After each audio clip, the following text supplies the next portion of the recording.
Hey folks, this is Mark Devine. Welcome back to the Unbeatable Mind podcast. I am super stoked today to welcome James Altucher on the show. I'm going to tell you more about James, and man, I'm really excited to have this conversation with him. We have so much in common and so much that's different about us that it's just going to be a really fascinating conversation.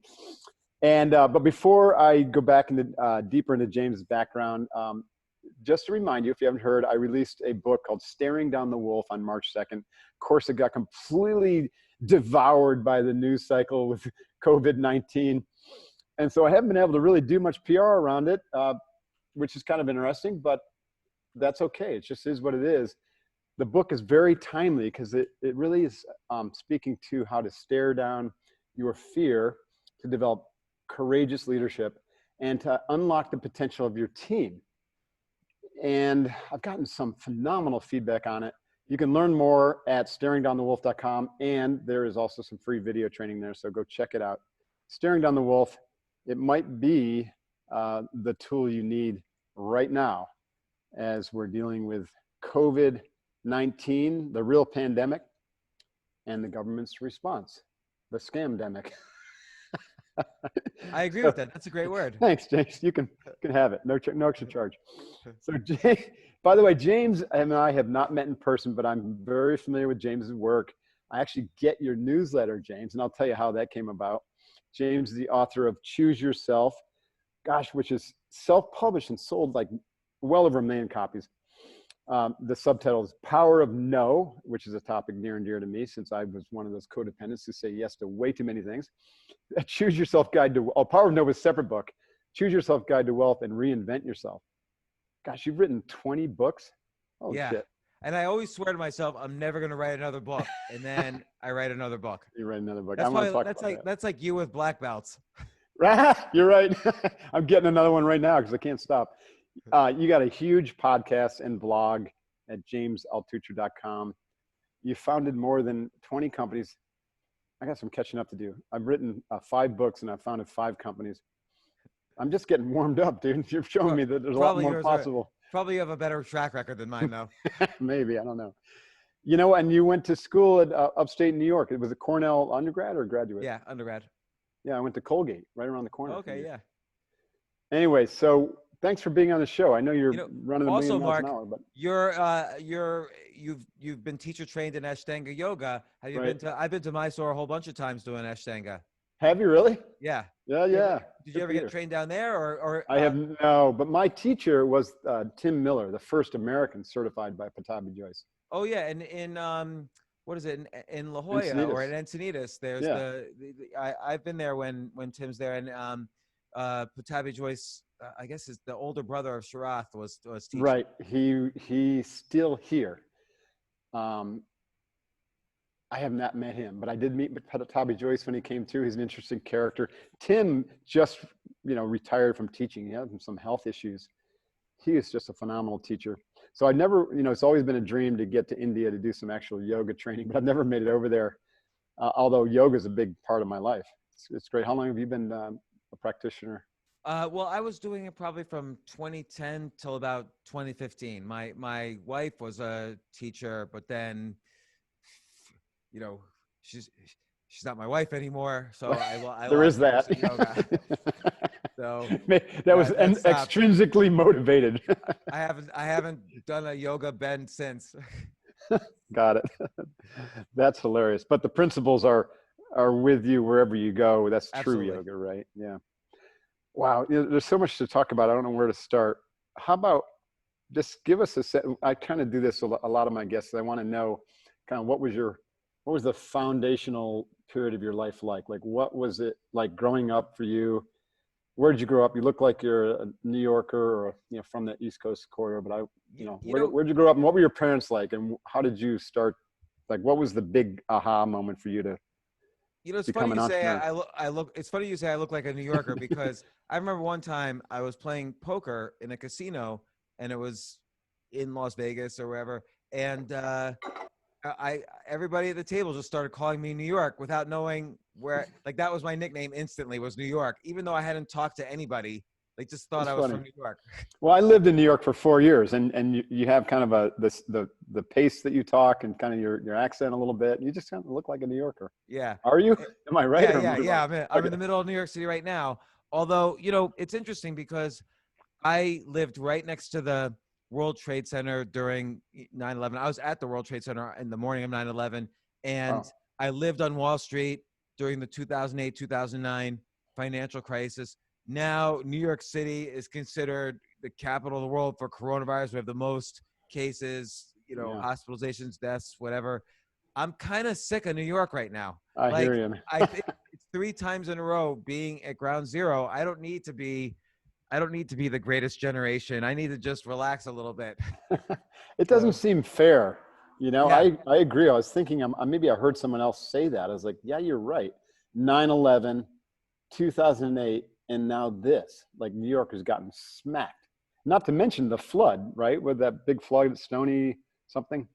That was Uh, kind of a beatdown yeah. I with mean, it. and it's funny because, I wish actually 20 years ago, I had people like you and other people I know, other, people who have been high performance, really disciplined, organized, you've been able to command elite units and do things that are remarkable. And 20 years ago, I had sold my first company, I had made a lot of money, and then somehow or other I just lost all discipline.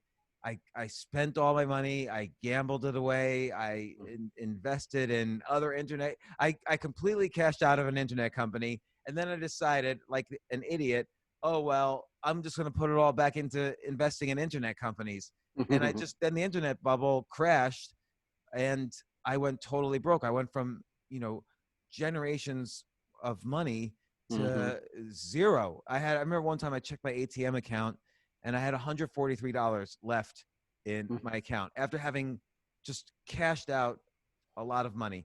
Mm-hmm. And I had one kid, I had another kid on the way. I was losing my home because I was right next to where the World Trade Center was. And so I was in the crime scene, my house. And so nobody was even allowed to visit my house. I couldn't sell my house and I couldn't afford the mortgage.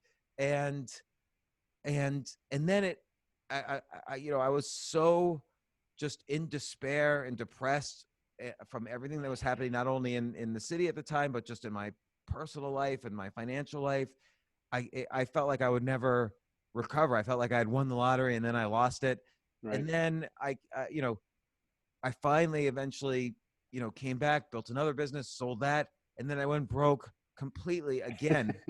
And I'm like, how could this happen to me But again? that's like unless you're just freaking darn lucky, like every super successful person I've ever met or talked to has had to learn this lesson several times over.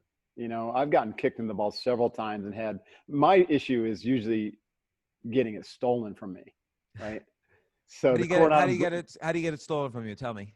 by trusting the wrong people. Mm. Trusting the wrong. So I had a huge contract. Well, that wasn't so much trust. That was just flat out fraud. So I had a Blackwater. You've heard of the company Blackwater? Yeah. Yeah. $1 billion company. Eric Prince. He's in the news quite a bit.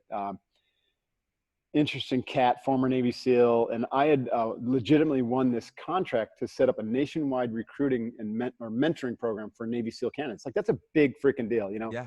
mentoring the future warriors of our most elite spec ops. Well, Eric Prince was really pissed because this little tiny upstart company out of nowhere, Encinitas, beat Blackwater out, right? The 100-pounder gorilla in government contracting for, spec ops type things.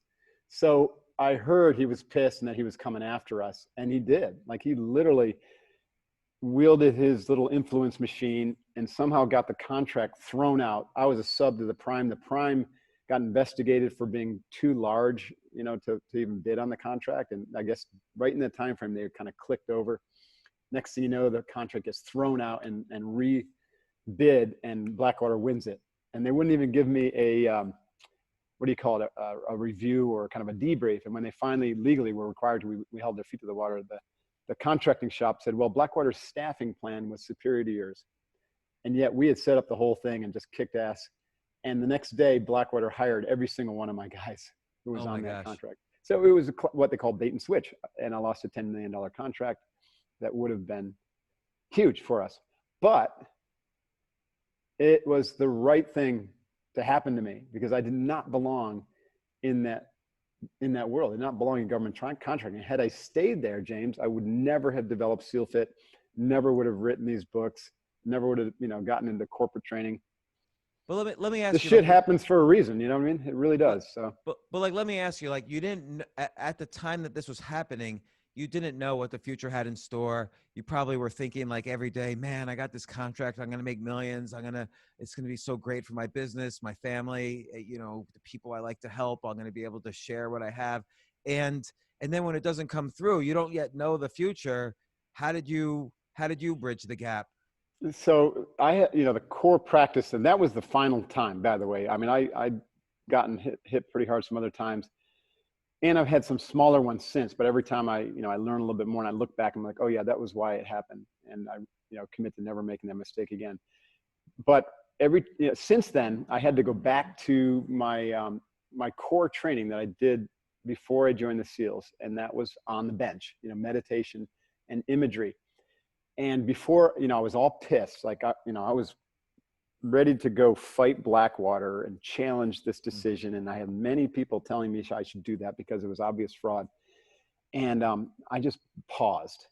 I just pressed the pause button. I said, let me just reflect on this. And I don't care if it takes a week. In fact, the president of Blackwater was ferociously trying to reach me because I know that he wanted to buy me out of the non-compete I had with all my guys. And he probably would have offered me $500,000 or something. And I just didn't have the heart to take his phone calls. I didn't want his money. So I just sat and meditated on it for a while. I said, I'm not going to make any decision until I have some clarity. And what that silence, instead of like spinning around, I finally was able to kind of settle into it and just ask, is this my future? What is government contracting my future? Is fighting this my future?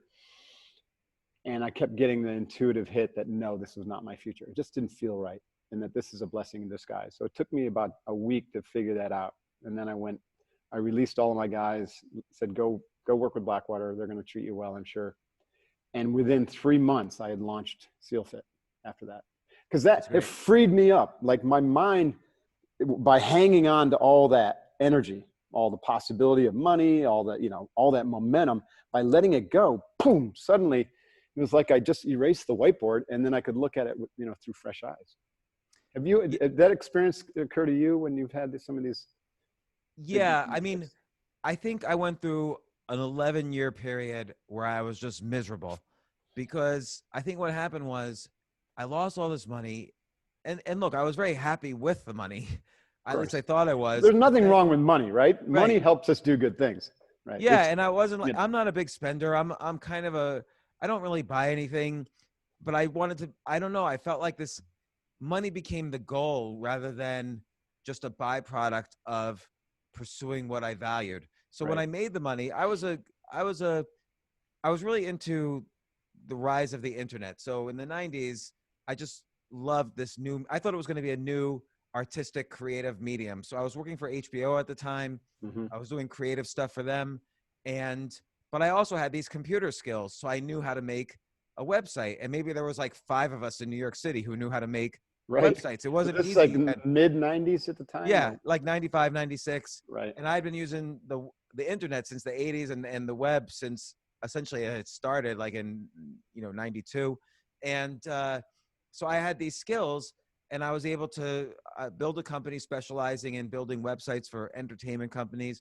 I didn't really enjoy business, but there was this huge demand and I was a believer. I really had this vision that every company was going to need a website. I didn't know anything at all about business. I made lots of mistakes, but even back then, even if you made every mistake in the book, you would still make money if you had these skills and this vision. Right. And so, did you take investment money on or?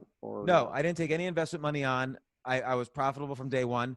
I mean, that's part of the problem actually, is that was a period where you probably should have taken investment money on and built a product rather than deliver a service. Right. I always was taught, be profitable, don't lose money. But this was a period where you made more money the more money you lost.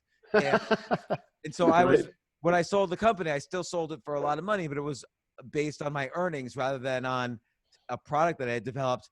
Even though I was a software guy, I did develop many products to help me provide the services I provided. But so I wasn't a good businessman, and I made this money, and that made me think, oh, I'm a genius. I can now invest, even though I knew nothing about anything in terms of business or investing at the time. Now it's much later, but uh, I lost this money, and then I spent the next 10 years doing nothing but trying to get this money back. Mm-hmm. And just focusing on money as your goal is such a depressing Oh, it's goal. I mean, horrible. I know. I was constantly, I mean, I hate to say it, but like, particularly when I was at my low point, the 3 or 4 times I was like dead broke after having money, I would always be suicidal. But, fortunately I had 2 kids, and I was, I didn't know how to, there was one point I wanted to figure out, how could I kill myself without hurting myself? So that, because I didn't want to hurt myself. Sorry, that's not funny, but it is sort of funny. No, but it's true. And it turns out there's no way. I don't think there is. Like, that would be an interesting thought. No, because no matter what you do, either you're going to wake up with like a lot of damage, there's a chance, or you're going to hurt yourself really badly. But then the other thing is, I wanted to figure out, I had a life insurance policy. I figured my babies were not old enough to remember me, but there was all these laws, that you can't kill yourself. I'm sorry to get so morbid, but dude, I think every successful person who has lost millions and is staring down the barrel like that has probably thought, what the F am I doing? Right. Oh my God. It was, but then it happened again and again, because every time I was pursuing money as the goal, it would keep happening. And then finally I was just like, screw it. I've got to, what are my values? Like, I always wanted to be in, I started off in working at HBO in the entertainment industry. I was a writer. And so I took a big step back and focused on what I valued. It might not even be what made me money, but I focused on what I valued, and I made money in ways that were a little bit simpler than starting a company. I became a much better investor, and I figured out the investing style that suited my personality. And there was one time, and so I started writing about and being vulnerable and admitting, like, this is what, you might have seen me on CNBC a bunch of times, but this is actually how I got my start. Is I went broke, and then I had to force myself to learn investing, but then I went broke again, and I had to do it again and again. So people were in shock. Like, you're not allowed to admit this. You're not allowed to say that. But I just kept writing. The more they would say that, the more I would write even worse things about myself. Right. By the way, I love that about you. And in the book that I just put out, Staring Down the Wolf, I have these exemplars for how these great leaders are fulfilling these, what I call these 7 commitments that forge elite teams: courage, trust, respect, growth, resilience, alignment, and excellence. And then I share my disasters for how not to do it, right? Like, how I didn't stare down my fear and move courageously, to confront my partners in the Coronado Brewing Company, and, how I fell down. And it was so liberating and scary. And so I was thinking about you actually, when I heard we were going to do this podcast, like, wow, that's a muscle too, isn't it? Like, to develop the muscle to be honest about the fact that we're humans, and humans are flawed.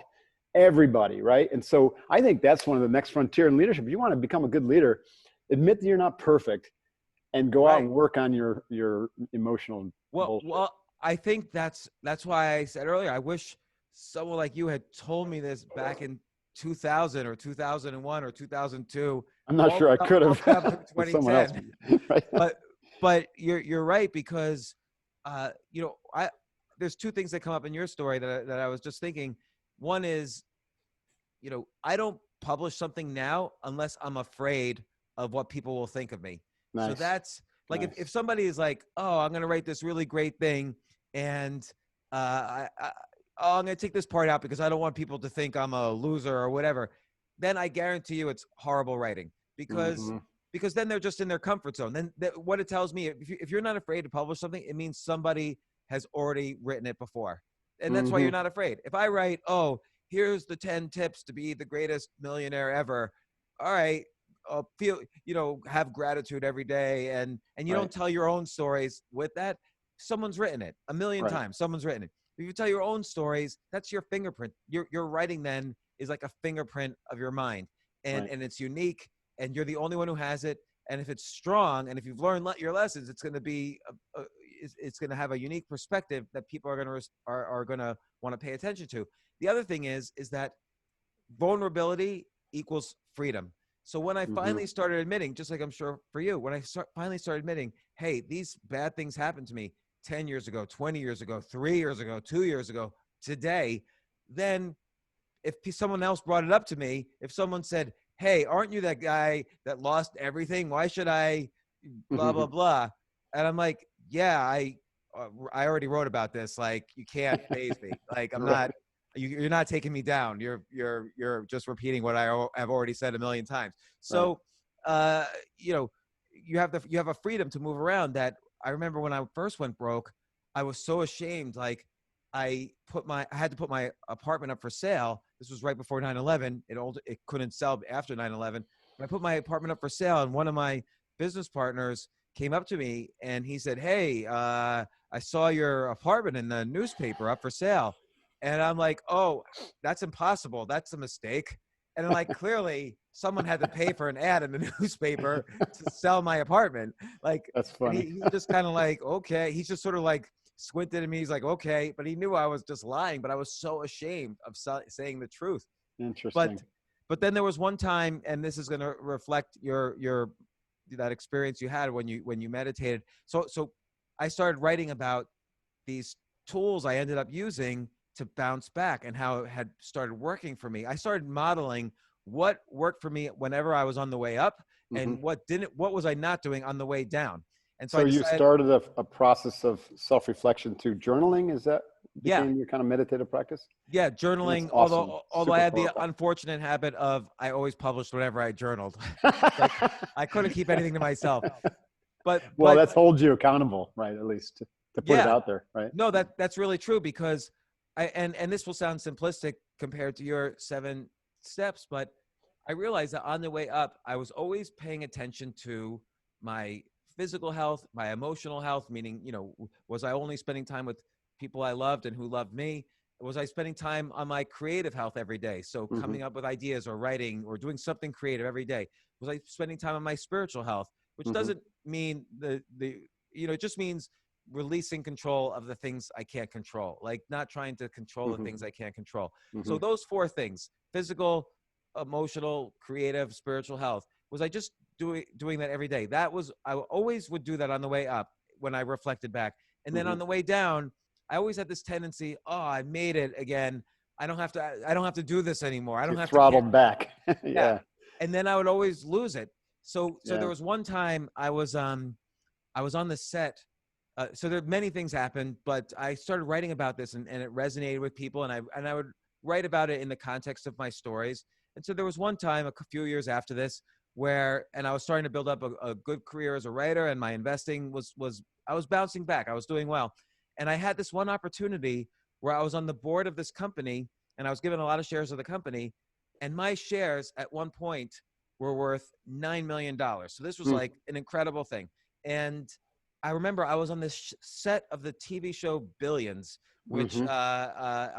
I knew the writers, and it was before they were even on Showtime. They were just shooting the pilot, the very first pilot, and I get this phone call. I get this text message. Hey, board meeting in 15 minutes.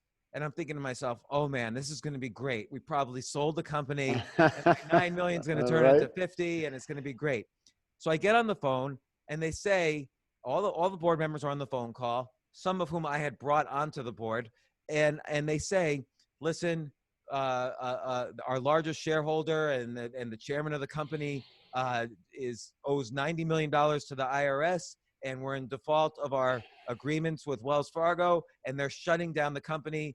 We're selling all. They're taking all the pieces of the company and selling them off within the next 24 hours, and there's nothing we can do. We're about to be locked out of the offices. And Wow. I kept trying to come up. At this point, I was an idea machine, so I was coming up with idea after idea after idea. Like, I'll buy it, or I'll find the sellers of all the pieces of the company, or let's borrow money to pay back Wells Fargo. I was coming up with Right. all these ideas, And they're like, no, no, James, sorry, it's done. It's done. Here they are now. We're getting locked out this second. Wow. And so they went to It's kind of zero. like something you'd see on Billions, right? Exactly. I told them the story later. And well, what happened is like, I get off the phone and there's another 9 hours left of shooting this episode. I'm out in the middle of nowhere while they're shooting Billions. And I was thinking to myself, I can either go home and like cry for the rest of the day and then not sleep because I'll be anxious about money and worry and everything. Or here I am on the set of this like great TV show. I could just enjoy myself and I could put into practice all the things I keep writing about. Like this is Mm-hmm. this is that moment that I've been writing about. Now I can see if I can really put it, put this into my life in an extreme circumstance. And I did. And just like you, it got me back clarity instantly. Right. And I was able to function. And later on, the writers told me, when I told the story to them, they told me, oh my gosh, you were even more energetic in the afternoon, asking questions to the director, talking to the actors, learning everything. We couldn't Yeah. tell anything was wrong. And I had a great day. And, it was a shame about what happened, but I was able to more quickly bounce back and, become anti-fragile instead of Right. just kind of struggling along. Yeah. None of that shit, ultimately, when we figure that out, nothing that we build, nothing that we do truly defines us, right? It's Yeah, a that's a good point. story, right? It's a story. It's interesting. Um, we can be proud or disgusted by the stuff that we do, but none of it truly defines our ultimate self, and I think that's why I love your four things, physical and emotional and creative and spiritual, because that spiritual piece, right, is if you can connect to that and always keep that front and center as your center post, then businesses come and go, wealth comes and go, COVID-19 turns into COVID-22, Right. and none of it defines us, right? You just kind of ride the wave Well, I in mean, control of what you can control, which is your attitude, basically, your emotional state and your attitude and your spiritual center. that's a really great point because if you think about it, who are we really as, individuals or humans? Is We're not our money, obviously. We're not our clothes. We're not our possessions. But even deeper, we're not really our personality Right. because, I could be upset one day because maybe I didn't eat well or sleep well or whatever. And then the next day, I could be in a better mood or more energetic. And so there's even something deeper there that helps us figure out and moderate what our personality is. There's a core. And so whether it's those, 7 steps that you have, or whether it's this core, this, what I call my daily practice of, physical, emotional, creative, spiritual, these things keep whatever it is at the core strong so that Mm-hmm. it's much easier later to modulate, the outward affecting things like the personality and your relationships with others and your communication to others and your trustworthiness and honesty and so on. Right. Yeah. And when you build those strength in those areas, look, the physical is so that, your body can be an effective vessel. We're kind of renting it, right, for this lifetime. So why, you wouldn't like go out and just crash a rental car on purpose, right? So you want to take care of it. If you're a good person, you take care of rented property. So take care of your body so you have a strong vehicle to carry you all the way through, and you're not going to be decrepit and hurt. Relate this back to COVID. I understand, and this doesn't, I say this not in any way to not acknowledge that people are suffering, especially in your hometown. But most of the people who are suffering were unwell, unhealthy. Right. Right? Diabetes is a big killer. Diabetes kills a lot of people. When you combine a little COVID flu in there, it kills them faster. It's really hard to say that, but it's true, right? So the disease can be warded off through just a very simple daily habituation around movement, exercise, sleep, and nutrition. And that's what you're talking about, physical health, just simple things. And if everyone did that, if we really emphasized that, if we promoted it through our media and through our culture, and if we rewarded it with a health system instead of a sick system, wow, what a change we could make just in that physical. But then the physical becomes the emotional, because if your body's all racked and ravaged, and then guess what? Your emotional energy is not going to be able to flow. So, what might be a temporary spike in anger could turn into weeks of rage which is going to turn into Right. disease, which is going to turn into cancer. You know what I mean? So the physical and the mental and the emotional are all linked. And then guess what? If you're all broken down and unhealthy and unhappy and depressed, you're not going to be creative, are you? So your No, creative well, outlet stops. So they're all linked. right. They're totally linked. You know, a lot of times I'll give a talk and someone will ask me, what's the most important of the physical, emotional, creative, spiritual? And they would always say, is it the creative? Like, how do I come up with like great business ideas? Right. I'm like, listen, let me tell you, if you're sick in bed, you're not going to be creative. Right. If you're having arguments with your spouse or having an angry divorce or whatever, you're not going to be creative. If you can't Right. let go of the things you can't control, you're not going to be creative. So they all you need three legs of a chair to sit, but it still won't be comfortable. You need four legs to really be able to sit comfortably, and it's all four legs are build that foundation. And I always try to express, because I don't, you know, I'm not, you know, I don't work out every day. I try to eat pretty well, you know, but I'm not a black belt in 8 different martial arts. So people look at me and they say, oh, well, the physical, he's just saying that it's not really his lifestyle, but it is. You got to start with, it's like you said, the body, we're just renting it. And if I don't take care of it, I'm 52 years old. If I don't take care of it, I'm not going to have much longer of really active, energetic life, physical life, emotional life, and creative life, and then spiritual life, because I'll be too Right. racked up in disease and, you know, health issues. But you're right with the coronavirus, like Spain, for instance, they've been on lockdown for 8 or 9 weeks. And they just started, today was the first day, I think they were letting little kids out of their homes for the first time in 8 weeks.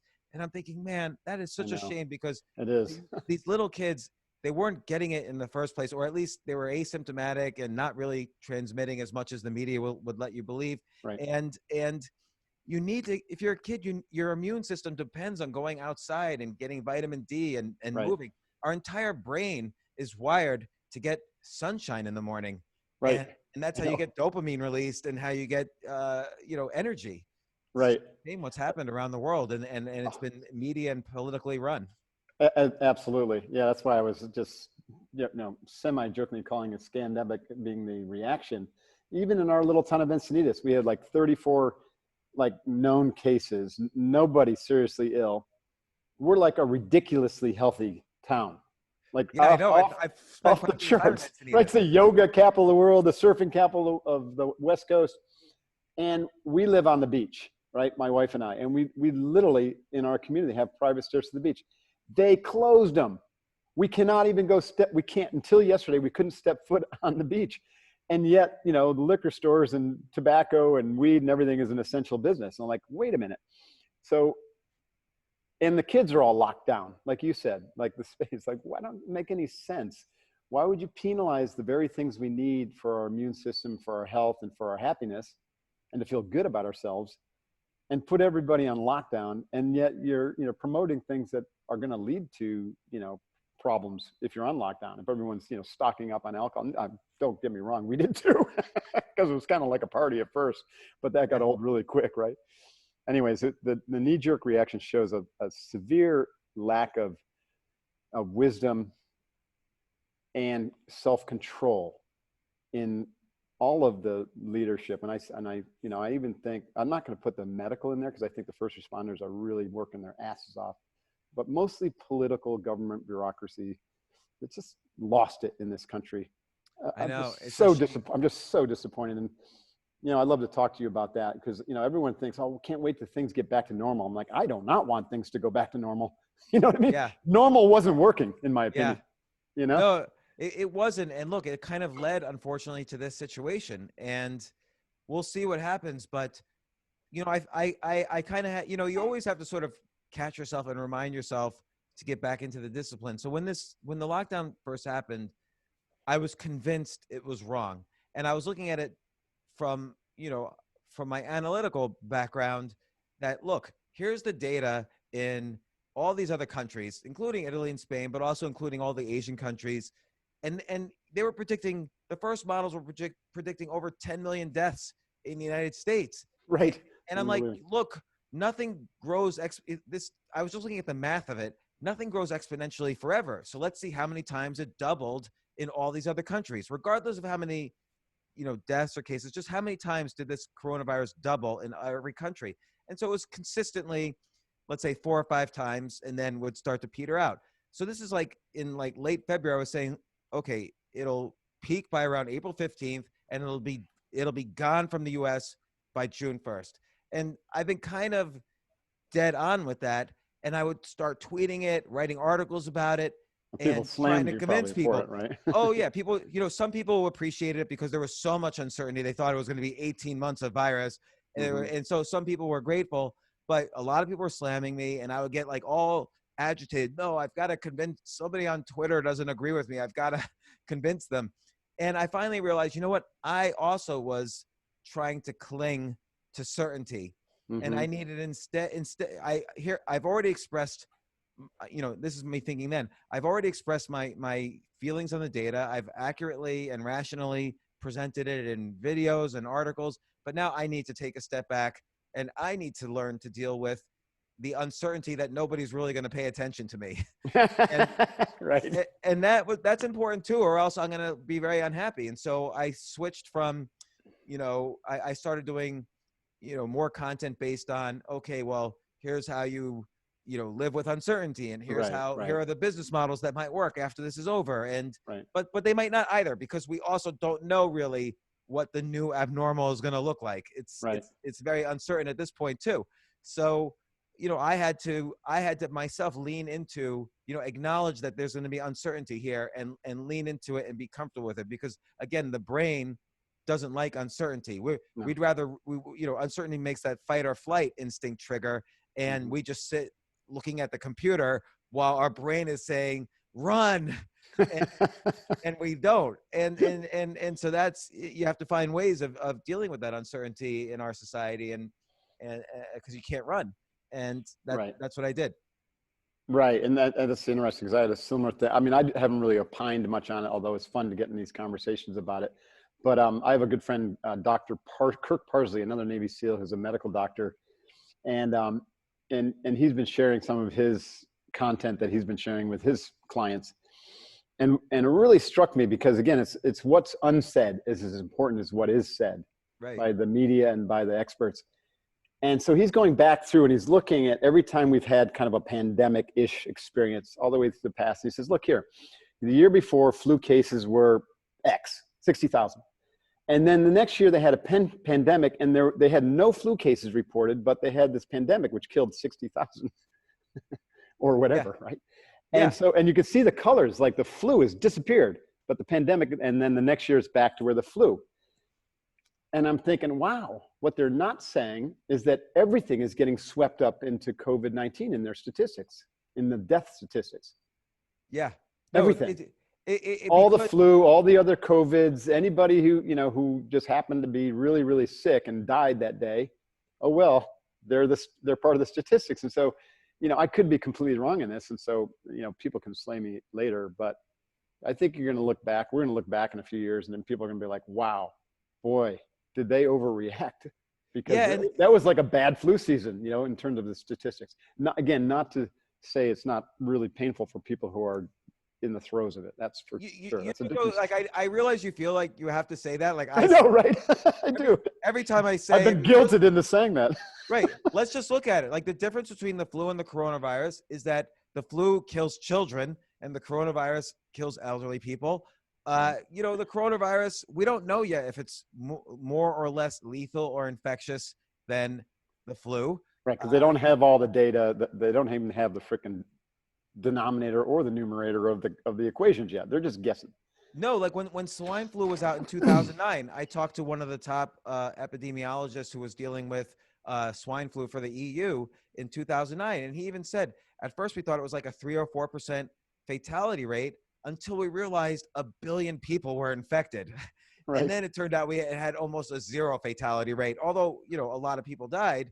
And now I have to say, and that's always bad, but, but 6 times as many people die from diarrhea every year. So it's not, I'm worried about the suicide and the unintended consequences of all the economic turmoil that's been created. And of course, obviously not the first person to think that or to be worried about it.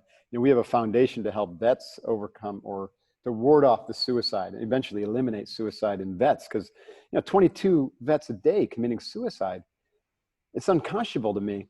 And now they're suffering worse because the fear is rampant, like you said, and many of these vets were on the edge financially anyways, and suddenly lose a job or to have their business get squashed. God knows what's going to happen to the suicide rates, I know. And so this is one of those things that are being unsaid, which is you can't get data on this. Right. It's suicides, it's domestic abuse, it's child abuse, it's what's called collateral fatality. So let's say someone has stage 3 liver cancer and they have monthly tests to see if they've gone into stage 4, which is terminal. They haven't Right. been able to get those tests the past 2 months. Right. So there's going to be deaths from that over the next year or so. And it's really a shame, but again, even that, like even me asking out loud, like, why isn't anybody talking about this or saying it in the media or the government or whatever? I have no control, because if I even start to say it, I sort of had to take a step back and say, what am I going to try to accomplish? Well, I think what I'm going to try to accomplish is helping people feel calm and Mm-hmm. forward thinking, and what can they do now, Right. and not rile people up about, because I would start posting, well, the Indiana hotline used to get 1,000, mental health hotline used to get 1,000 calls a day. Now it gets 25,000 calls a day. So Mm-hmm. there's all this data that's circumstantial about the suicides that are going to happen or happening. But it's pointless to it's okay, you and me talking about it on this podcast, but like for me to say it every day on Yeah. I all agree with that, that. I couldn't do it anymore. Instead, I say, look, here's a way to write a book. Here's how I write a book. Or here's, I try to Yeah. I focus love on that. other things for improvement. And But that's one of the believe me, best ways to overcome anxiety is to do something productive and healthy for yourself, like journaling or reading a good book or writing. yeah, Yeah, or creative. I would say I'm not an expert in a lot of things, but I am an expert in teaching people how to navigate VUCA, right? Volatility, uncertainty, complexity, ambiguity. I've been doing it since probably 2005 when I launched SealFit. And so I've been asked to do a lot of that. And interestingly enough, though, kind of pursuant to our conversation right here, is one of the things that can really help people in navigating VUCA is to maintain a much broader perspective and situational awareness, right? So it's the skill that I teach SEAL candidates, is to be able to laser focus in on their task, mission, one thing that they got to do right now, but not lose the forest for the trees. And so people say, okay, well, how do we maintain situational awareness? Obviously, reading is one thing. Talking to experts like you've done, or listening to experts on podcasts and just soaking it up, not trying to firm up your already established position, but just constantly scanning from information and letting that right brain just create new patterns that'll be there for you when you're ready to make a decision. This is one of the ways that we really tap our intuition. And so I say, okay, listen, do not watch network news, but right. do scan the headlines once or twice a day and just play opposite day with the headlines. So the headlines say one thing and you say, what's the exact opposite? And then you know that your answer lies somewhere in between. And that's Yeah, that's a that's good a point. little information for your brain to just log. And then when the time comes for you to make a decision, you've got a lot more data sets to work with, and your intuition will be a lot stronger on things. I think that reminds me of two things. One is, I always think to myself, if I'm going to argue with someone who disagrees with me, I should know their position well enough that I could argue their side better than them. That's great. So What this a way I skill. could Agree. know when they're messing up their own argument. And it gives me some compassion for their side, and B, I could usually find some diplomacy or something in the middle that we can agree on. But, this is a frustrating time though, because people are so emotional. Like if you say, Right. They get the seized economy up. needs to reopen, people will say, oh, you want your grandma to die? Right. I don't think I said that, but Right. I don't know where you would get that, but 2 out of 100,000 elderly people die from this. So I clearly don't want anybody to die. But anyway, Yeah, that's it is fascinating. one of these things that's very frustrating, because you could look at any headline and looking at the headlines. I looked at one today where I actually made the mistake of clicking on it. the CDC chief said the second flu will likely be the second wave of the coronavirus will likely be much more damaging than this first wave. And so What? I said, oh, that seems That's odd. interesting. So I clicked on it, and the only quote from the CDC chief was, there's a possibility that if this comes back when the flu's around, it will be very complicated to diagnose. That's the only thing he said. Really? Somehow they got that headline from that quote. Right. I tell you what, man, I tell you that the media does a lot of damage with that spurious attitude. You know, that's a whole different discussion. Uh, Well, Let's, I'll tell you one media story though.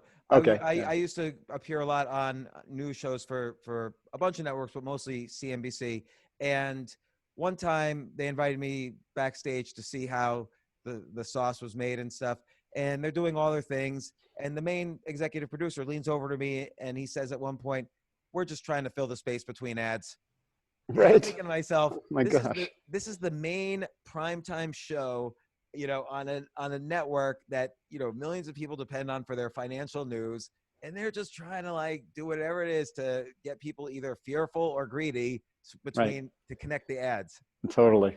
And they know well that the brain has that negativity bias. It's 5 times more Yeah. geared to look for and latch on to negative information and negative emotions than it is positive.